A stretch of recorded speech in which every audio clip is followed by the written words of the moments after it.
Thank you, Daniel, for meeting with us. Could you tell us a few words what it is you do, what you do at Siemens, and why you are at the conference, why you are at the Smart Buildings conference in IC as well?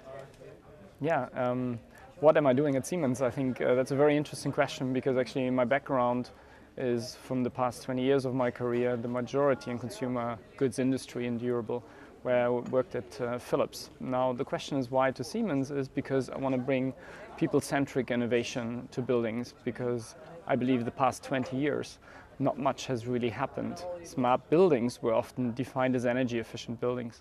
We're not really looking into what is happening in the building. I could not agree more. I was listening to the talk before at the conference, and they were saying that smart buildings, well, the gist of it, the smart is just the first step on the customer journey, that it's not, as you said, energy efficient, it's data, and it's people driven.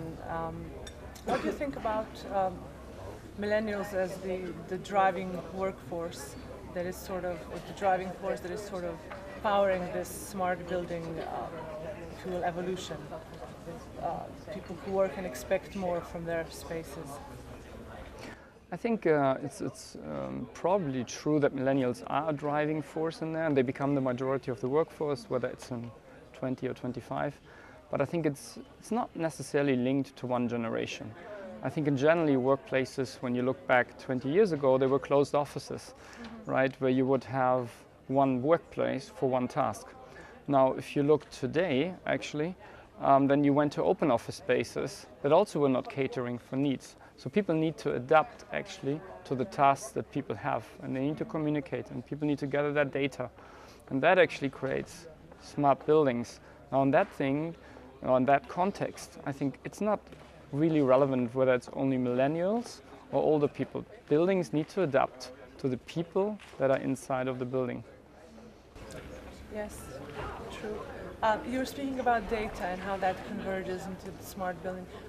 What are your thoughts about privacy when it comes to that data, about the data protection, if you will, revolution that's going on now, the GDPR, the European legislation that is going to take hold in May, that is sort of very restricting when it comes to what you can do with user data and how you can keep it private and separate and safe. I think first of all it's a very good point, and secondly I think we need to take it very serious. And I think in that context I think you need to be very transparent with the users, what they're opting in for, what they're not opting in for. But I think it's also, if you actually leverage the data to make the people work experience and productivity better, people will actually accept it. But they allow it. But there's very differences. There's like if you use indoor location, if I give you one example, then you want to allow your colleagues to know when you're free and in which zone you work. But you don't want them to know, or your employee to know where you are all the time, right? So you need to set up the system smart in that way that actually they cater for it. So what are your thoughts about what the future will bring in terms of these new rules that adhere to privacy and this basically new legislative environment that people are going to now innovate in? I think, first of all, it's a natural evolution. Secondly, I'm not very concerned about it. I think it's very good because at the end, I think now we are able to recognize people really where they are, and we need to have, I think, enforced laws for people not to misuse the data. So on the other hand side, I think there's nothing that can stop it anymore. And I think the major difference to the past is when we said, again, coming back to the first one, smart buildings, where data we captured was in energy efficiency, but was not on how do I like a building. And if you take the simple example of room temperature, then today you can switch to 21 degrees, but you feel every day different in 21 degrees. And if the system learns when it's warm for you or cold for you, it can set the temperature so it makes you feel comfortable.